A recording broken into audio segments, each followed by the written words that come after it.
What up everyone, it's me, Neil from Gaming Guys once again. I just want to talk to you today about tech and emulation. As you're probably all aware, it's quite hard these days to get hold of some of the consoles and the games that you want. Some of the more rare stuff, it's just going through the roof, it's skyrocketing as retro gaming has sort of evolved into probably a newer generation. So for example, I've just composite modded this Atari, my 2600A, which is the 4-button one. So I've done a little mod on that. I'm gonna bring you a video on how to do that. This is a PAL version. Mostly the NTSC ones are shown. Virtually the same thing. There's not a lot of difference, but just so I'm just going to show you because I've not got a video showing you how to do it, and this is my first one, which I did last week. So if you don't want to go that far back and spend that kind of money getting stuff modded for the future, then emulation is probably your best bet, especially if you've got small spaces, you haven't got a big flat, or you haven't got a place to store these kind of things because the wires can be a nightmare. So maybe you're just a PC gamer and you just emulate consoles. Fine, I don't think there's anything wrong with that whatsoever.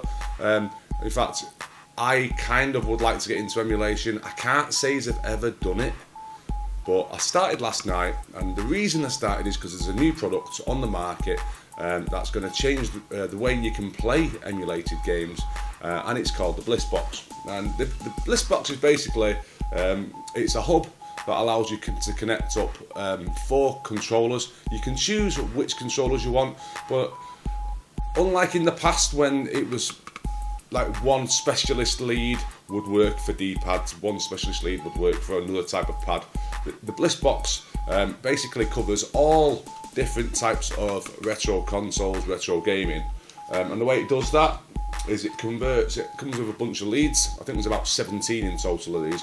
It comes with a bunch of leads that are basically all different types of connectors for all the different types of games, and it basically converts them over to what is essentially a HDMI socket that will then plug into the Bliss Box.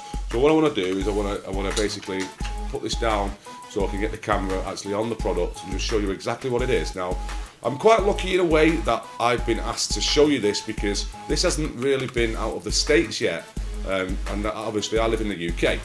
So I basically started speaking to the developer, and now I'm actually involved in the project because I like it that much that I've actually sort of taken on a role within the business, trying to get this to launch, because I think it's a good thing for all the retro gamers out there. And okay, you can say they're not retro gamers, they're emulators, and you could have that little squabble, but to me, anybody that enjoys a classic game, no matter how they get their hands on it, whether they beg, steal, borrow, buy, work overtime, buy this stuff, or they emulate it, it's fine by me. And I just want to show you this product. So let's get to it. Let's see what the Bliss Box 4 Play is all about. So let's try and explain this for all you young pups. By the way, this is gamer dog number 2. This is Lottie. Lottie hasn't got a clue what emulation is. She's only about 16 weeks old, but she seems to be really attracted to the Bliss Box. No, it's not a tie. No. No, she's killing me in an interview. So taking a look at the Bliss Box, it's about the same size as a typical CD. And starting off, we have the port that connects the USB into the device, and also a little power button next to it, a little power connector. So that's also used for certain functions. Then going around the 4 other sides, we've got 4 what look like HDMI ports. This is actually a beta version at the moment. And then if you look just here, where you see this little tab, there's a little tab there.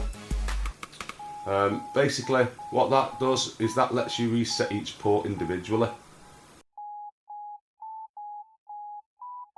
Next up, we have a selection of leads, different types of leads. I think there's about 17 of these in total, but it's not clear whether that'll be the actual end result, because this is still in development mode. There is a Kickstarter for this, which I'll actually put in the link below. But basically, this covers quite a lot of consoles. This is just a handful of the consoles that the controllers that you can connect into your PC, etc. It also works on Mac. So as you can see, there's your typical 9-pin D-pad for your Atari, so you can attach a Atari controller into there. And just moving them to one side, we've got a Super Nintendo based version, and all we'll do with this is literally plug this straight into one of the HDMI ports. This would go off to the PC, and then it's as simple as plugging in a SNES pad into that, and you are firing on all cylinders. There is your device, essentially.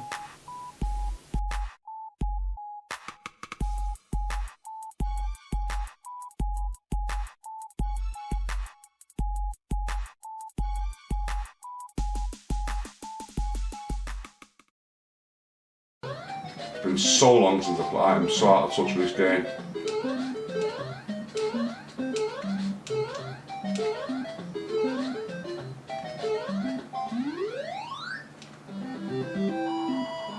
But it saves you buying a NES, and you can still use your original controller. You know, the graphics look great. It feels like it plays fine to me. I'm gonna have to look into why it doesn't work the same on the SNES. It's got to be a configuration thing. I'm just not brilliant with emulators, to be fair. I've never really used them.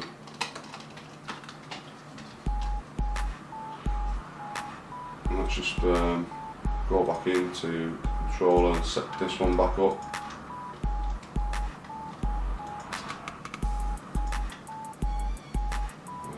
Select, start, B,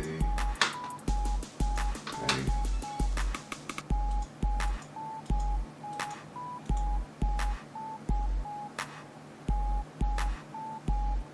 I'll just default all them.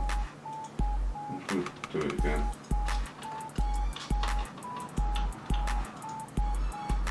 It goes back to keyboard. Okay. It might be because I put the other two in the top thing. Let's just try that.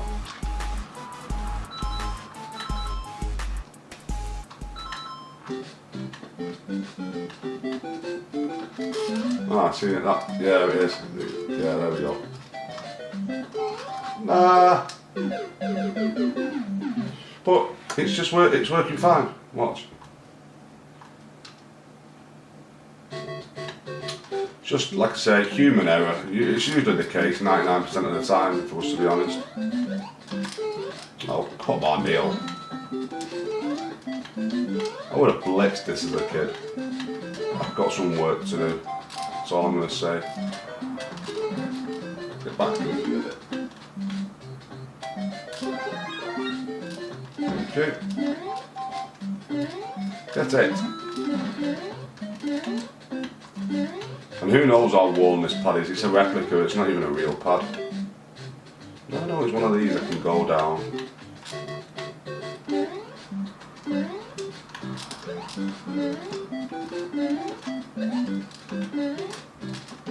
Alright, it matters. There we go, there's one. This will be you jumping for joy when you get hold of one of these. Whee! And don't forget, it's a Kickstarter, it runs out beginning of May. The link will go in the description for you. But so try and support it. If you like Emu, then it's definitely worth getting hold of one of these. Ah, jumped too early. There you go. There's the Bliss Box 4-play. Bliss Box 4-play. Make sure you check out the Kickstarter, guys. And let's hope it gets funded so we can actually get hold of one of these for real. Like I say, it supports about 20 controllers, 20 different. It supports about 20 different joysticks. There's 17, I think, different leads or combinations. Yeah, check it out. Alright, cheers guys, bye.